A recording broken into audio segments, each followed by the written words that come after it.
Hey guys, welcome back. Ngasi video se di khoi zodiac reading makha chathadoine zodiac reading makha chathaba haidi aina mamangi video da zodiac ani gi reading tawkhredana ado ngasi gi sidana randomly zodiac ahum amuk pick taraga ahum dugi amu reading tawdoine ado video se hodri da ai mayam da kaiguma amtang haijarage adudi aina mamangi video da give away tawni haina haijaidana ko adugi mayam da comment tawbirakpado ado mayam gi support to ai uba phangjaye ado video thagatpado week ama phadribo ko mamangi do aduna adudo week ama tang phana ba haina give away gi result to ngasi di all oijararoi haidi result ai day 22 da video ama thagalakani bako adu numit to oina mayam punna result to khangminarase so adum hojik mayam comment tawba adum yari aduna aigi mamangi video do sigi video se nate ko mamangi video do da adum changaga comment amam tawbiramo give away gi damata qualify tawnabagi damakta aduga ai give kaiba video do gi link to ai description box dum hapcharamge ba aduga ngasige zodiac reading sisu zodiac ki oina general oina yengba reading oidoine aduna henna personal oiba reading tawbiningagadi ai Instagram link to so ai description box dum hapcharamge aduda mayamna chaga adum check out tawbiraga DM tawbiro isage personal reading tawbiningba leiragadi so ngasiga oina di zodiac reading se hawase let's get into the video. So zodiac card singdos the layres dagi zodiac ahum randomly pick tawni ko haidi mamang da pa kiba zodiac ani di yaw ko ado sida zodiac ani randomly pick tawrase aduga kai sigi oiba kai zodiac piri habado yengase sida Sagittarius oidoine temperance card Sagittarius kine ko ada hamada Sagittarius layre ani shubagi zodiac card omu pick tawrage sina Leo ne so Sagittarius laire Leo laire adu amaga pick tawrage aduga ahum dugi reading tawrni adu awat pasing do mathang video khudinge dum aina hapcharakani ko aduga zodiac ki seloira matungda future spouse kumbagi reading amuk tawse ado sina Libra ne adudi ngasigi zodiac ahum je ekhoi hojik pick tawre ahanmada Sagittarius second Leo aduga third Libra so koi Sagittarius ki reading se hawase Sagittarius ki ahan ba sigi main card china kai hairige habado han haijarake sigi card chigi matungina Sagittarius singje ko moigi life se dum balance toraga chatpa pamjaba haidi thabak ama tawa matamda ko balance dum puba life ki financial or the relationship or punamak se balance toraga thamba pame ba moina haidi amana su henba tawhanning deba duga yam patience leiba mi di oigani ba moi sa haidi patience dum leigani thaba ma taw matamda mi na gadi ngai ngam singam da baga oibada dum moi yam tapna ingna dum thabak se tawdoine ba doi tar tapna ingna pangthok pagum ba haitare amaina patience ti leigani aduduga moi je synergy gum hai di group kum ma da changwa matamda or me my friend group kum ma changwa matamda moi ga chana na dum moi gi synergy or moi gi energy duga vibe tawraga punna dum collide tawraga chatmina bangam ba almaina haidi mi ga dum mingle tawbada yam open oina mingle tawbangam ba haitare ko amai tawba like characteristics oigani ba Sagittarius singse ado moi se balance kon mapu ba se dum pam gani life ta si se hare magi main card china aduga hojik present da Sagittarius singse kai go through tawri habado adu amuk mathangi card china kai hairige habdo yengase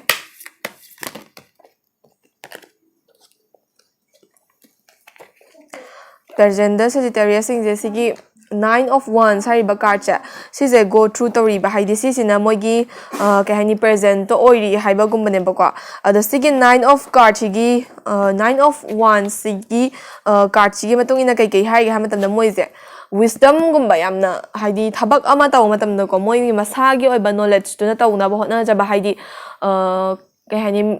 thabak se tawbada kemta khangda bi the feel du da samna habada for example me ama se Sagittarius ne khala se mona nang sigi thabak se taw haiba tamda adu ki feel du da mana khangba thabak oi targadi adum phajana taw khini ba aduna tabi da mana kemta khangda ba pra blind ba feel ama da si thabak se taw kaina haiba matam da moi ka shu tawra maram di adu gi feel du gi haidi adu gi line du gi maram da thabak se taw ge na khali ba thabak se si gi maram da hana thigat khokat pa se taw gani ba aduga moi ja hoji ki oina present face da di am daw yadaba face amo oiri ba daw yadaba face haidi kaina hamata na moina taw ba thabak se ahan ba horak padadi mai pak pagumba or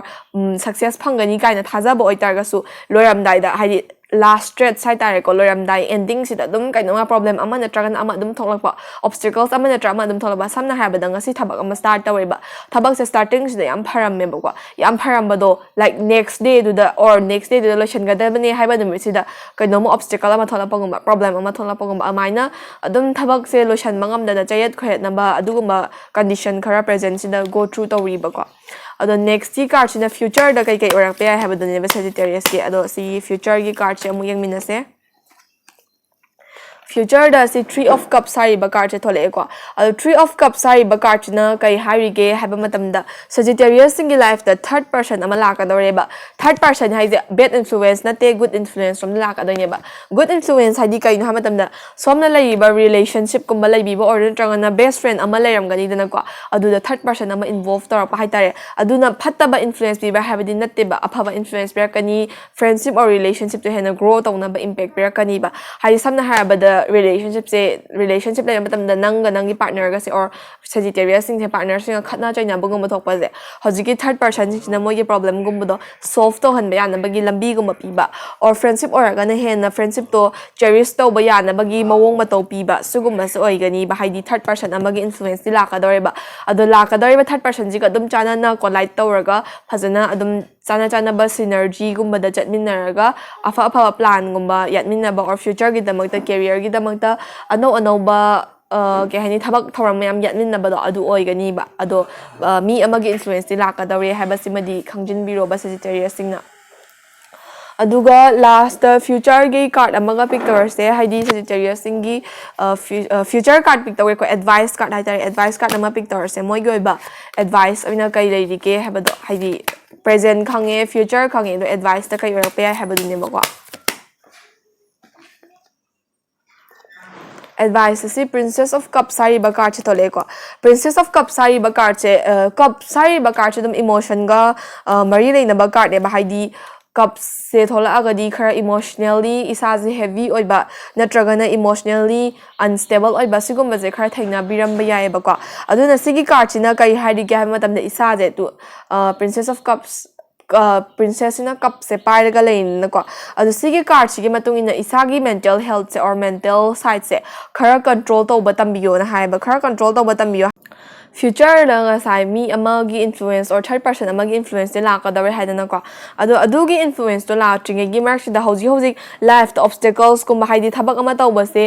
loyam dai de hekta obstacle kum ba la haidra adu sing do la ko na maram or isa da immature or ba decision kum ba la pa haidi khang ba ngam da bagi kum ba or ngai ngam da bagi kum ba give up taw na ba hot na rak pa adu give up taw ga isa da mangja ba kum ba la ta ne ba aduga emotionally immature or ba de low type side mood swings kum mayam tawba siguma se thengnarak pa yai hai ba present se da ko future da di adugi problem da ko khiba ya bai chance se da ne ba sai third person influence la amatung da adu ba present se di sigi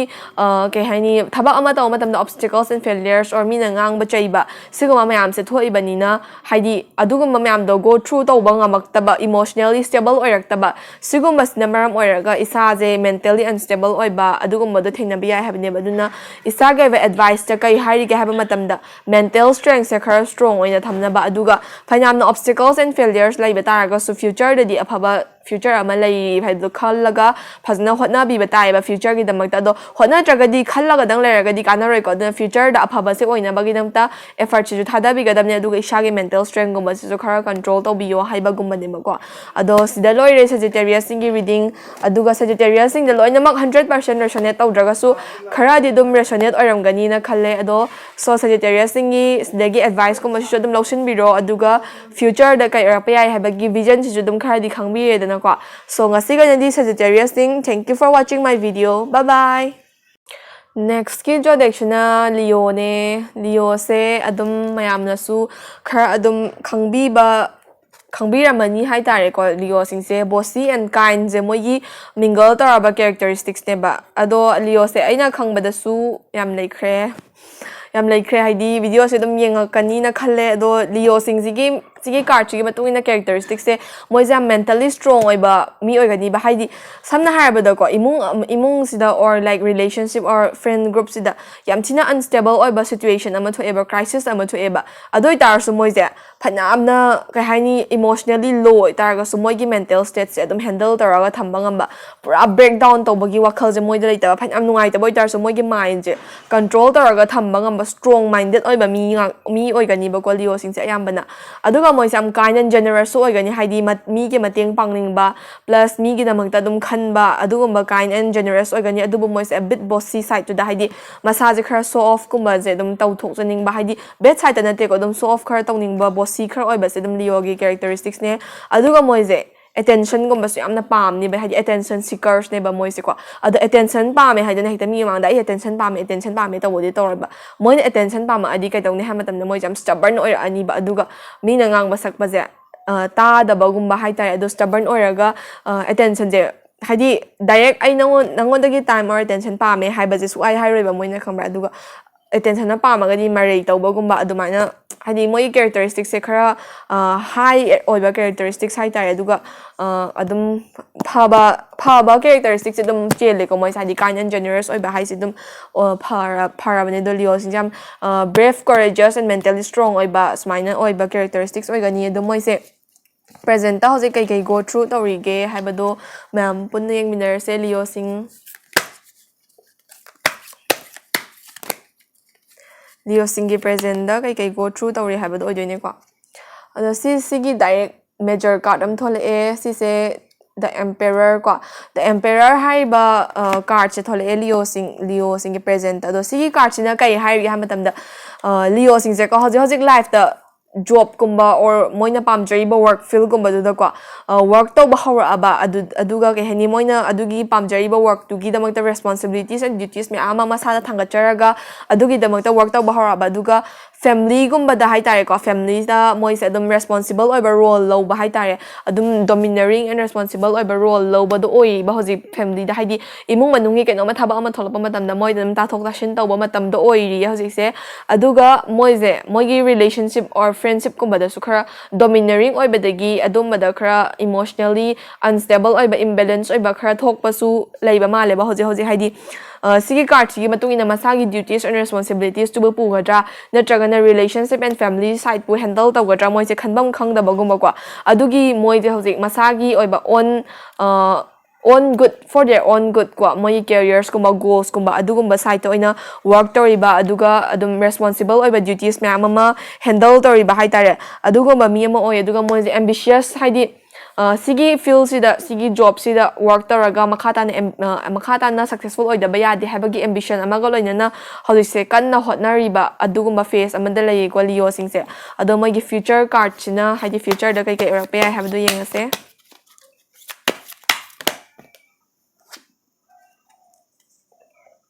sise future gi card ne ko future gi card china kai hairi ge hamatamda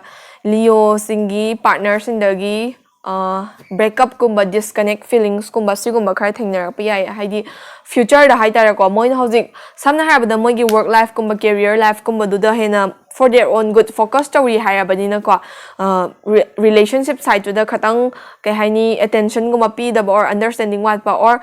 samna harabada best friend or so ko relationship kang atraga so best friend or so adu ma dei khitang disconnect to ba disconnected feelings phang ba haitare or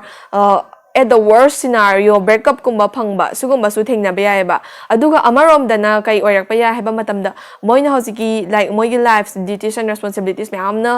yomi na higher duties and responsibilities me amda adu so handle taraga nakanda relationship and moigi family adigi friend groups me amja sisu soidana ba amana amado haidi amana ama helanda bida hais mine helanda bida chapmana ba level da thamaga balance toraga animak understanding do prog na ba ma masagi su soidana ba song su soidana ba phajna handle to ba ngamagadi adum relationship ta makhata na partner du dagi support adagi partner mak na traga su friends fam dagi family du dagi support aduga synergize partnership come relationship ki mong da dum future da pu basu yai ba aduna choice to isa da leire haidi aphaba rom da chalhan bigera phattaba rom da chalhan bigera haiba do isa da leire ado future gi card chi ju loire matung da last da leo sing oina advice ta kai lege haiba do adu mayam puning minarse Sigi card chine advice card ne si 7 of cups ko 7 of cups se cup sing jalo namak full oiraga laibane yo ado sigi card chige matung ina leo sing se kai hai ga matam da moi se materialism da hen attract to wai da to ba hojik se haidi bai shanung sa pai da ba de or si ma to da ba de si ma phang da ba de material or needs or wants da hen attract to wai da to ba sigi attraction je phai ye phatta ba na te masa gi life se hojik ti mi loi namak materialism da loi ma attract to na materialism se yaw draga di life se nungai ba ching de ko ado ita ga su si se da yam ka hen attract to gi ba da gi sa da temptation ama lang pa da to ba haidi thabak ama to matam da ko ai gonda kai ka nei ai gi hana kai ka na ga ni hai ni yengok pa mi gi kana ba da ai gonda kana loi re habagi selfish oi ba nature ama lang pa hai tare aduga amarom da na temptation je kai hai ni materialism du yam ka hen attract to raga isa ga ba emotional oi ba connection me am je loi na mangak ba sigum ba gi chances se lei ba the future gi card to dam relatable oi ko haidi emotional side to disconnect to pa mangak pa ya ba chances to lei hai ba gum ba ne ba aduna advice on kai hai ga matam da materialism once lei ga da bane materialistic oi ga da bane but isagi family adagi isagi relationship to adu disconnect to da na hot na bi ga da ne ba maram di family or relationship to yaw draga di fanyam na paisa pai ba fanyam na materialistic oi tar ga su isagi life to complete oi ba whole oi ba circle ama hadi fullness to adu do feel to bangam moi ba aduna yari gai ngasai have the duties and responsibilities to fulfill to bigadabane isagi apamba wants me have to phangna na bahot na bigadabane but emotional side adigi family ga lainari ba or relationship ta lairiba connection me am da adu maintain tang na bahot na bigadabane na tradi hayeng future da successful ora matung da isa da kaidoma adum awat pa leibai tap ta ko adum kaidoma adum phang khidabagi or nungai khidaba regret char ga adum paisa phanyam pai tar ga su adugum bagi regret kum lak pa ya ka ni habne ba aduna future gi damakta phasna aphaba smooth or future ama lak leina na bagi damakta balance to ba se amna maru oi haibani ba ko ado leo sing gi reading se matang swai da loi jare dagi dam lotion biya ba advice dam lotion biyo aduga adum makhata na haidi future da kai kai or pa haibagi vision du su phanga bani na kai kai isana taw biya haiba du su dam yeng biro so thank you for watching my video bye bye. So last but not the least ngasi ga ba roi ba zodiac reading se Libra gi tawne Libra gi zodiac reading ado si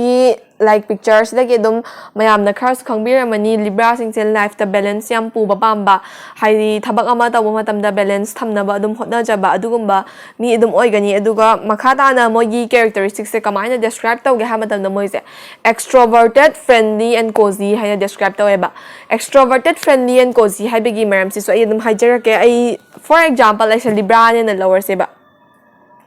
ai Libra bu ne te ko da Libra ne na lower se aduga Libra se ai se ngasi institution gumba or anoba job apa join to bacha toy ne ba ada join to bacha ma pham sida ko aina changoi ba ma pham du da kai haini ai se aina wa ga mangang matam da am friendly behavior gumba da ngang bagi mi na dum ai se cozy oina lobi ba aduga ai ga tin ba nungai do ma ba do mans oi su oi ga do ne aduga mengon da dum wa ngang matam da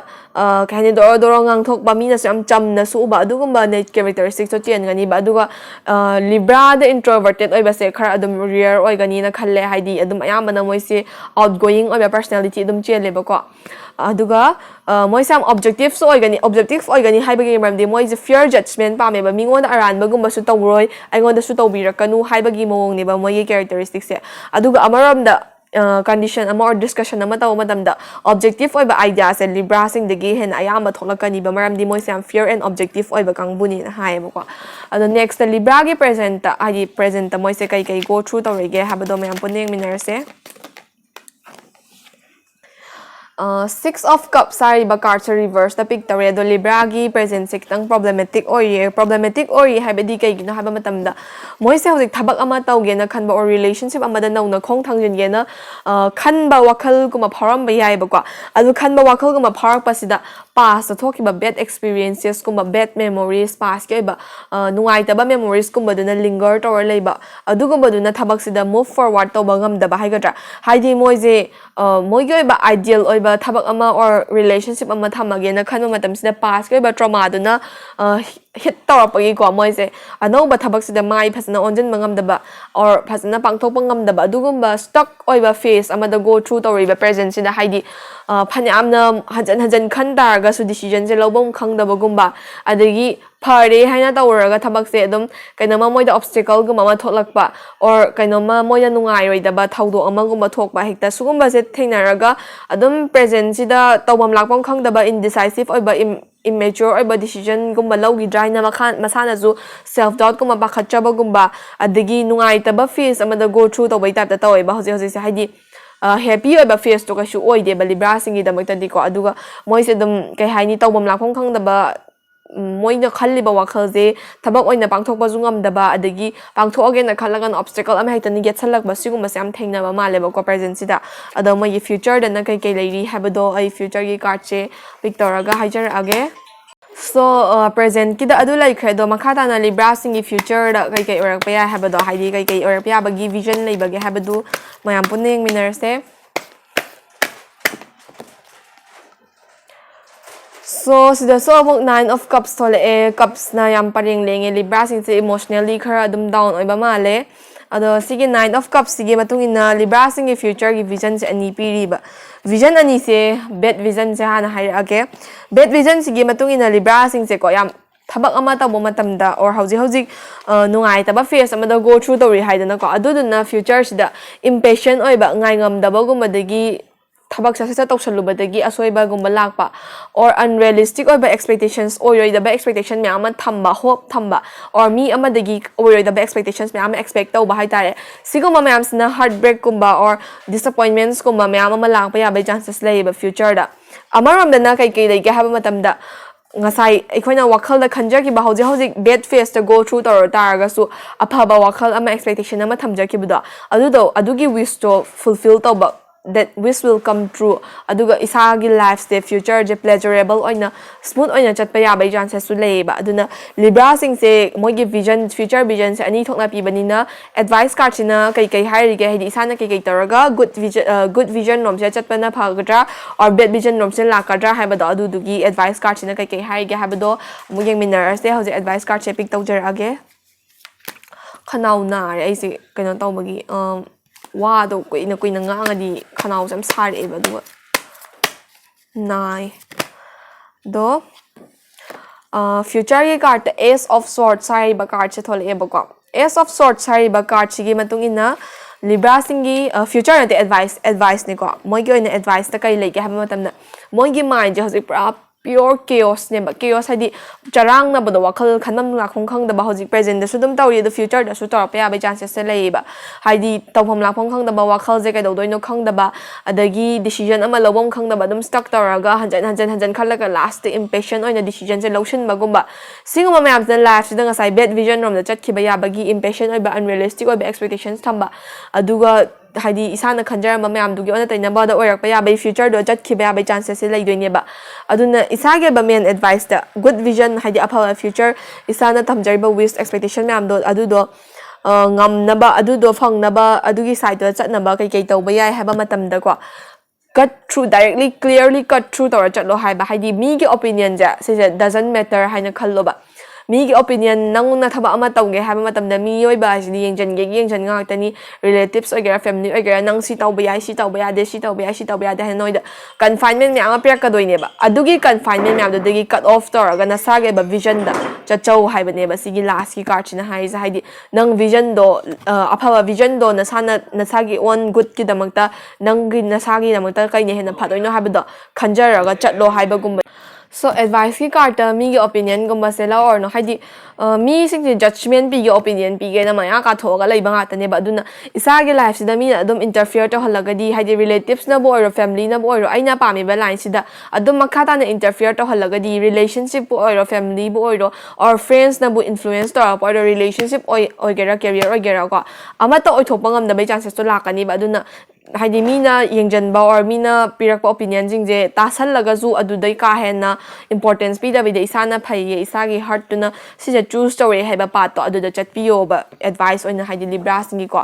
obstacles or problems ma'am se clear tawge hai taragadi so libra singi su reading sis matang side loi jare sidagi ma'am na loba ya advice dum lotion biyo 100% mak resonate tawdraga su khara makhai de dum resonate tawrangani haina khalle aduga adum future gi vision macha ama phangabanina adum kamaina work tawba yage habado adum khanbiyo aduga matam khara leiraga adum zodiac reading se amuka taujarake haidi after 2-3 months adum kai changes laiba kai kada adum ai reading makha ta nan taujarake ba ko so ngasi ko di Libra sing so thank you for watching my video. Bye bye. So video say ngasi ko di matang sa dolo jarage ngasi tawkiba zodiac reading Sagittarius, Leo, and Libra mayamna adum future dagi kay orapya bay haibagi vision do lairabanina adum makata na advising do khara adum lobiraga adum kaina adum haisi kay ginoina karina hena phai haibado adum yengbiro isana so ngasi gi oina di video solution jarage lotion jadri mamangda aina ngasa haijakibadune give away gi result to next ki video da 22 side oina soida namaki ai thagacharage aduga adum video da comment tawraga makhata na adum entry adum tawbiba yagini video haidi result ki numit tu bawa adum entry tawba yakini aduna video gi link to ai description box adum hapchara mage mayamna changaga comment adum tawbiramo aduga sigi video asibusu like subscribe amadi share tawduna makhata na grow tawbada adum help tawbiyo so ngasi di thank you for watching my video. Bye bye.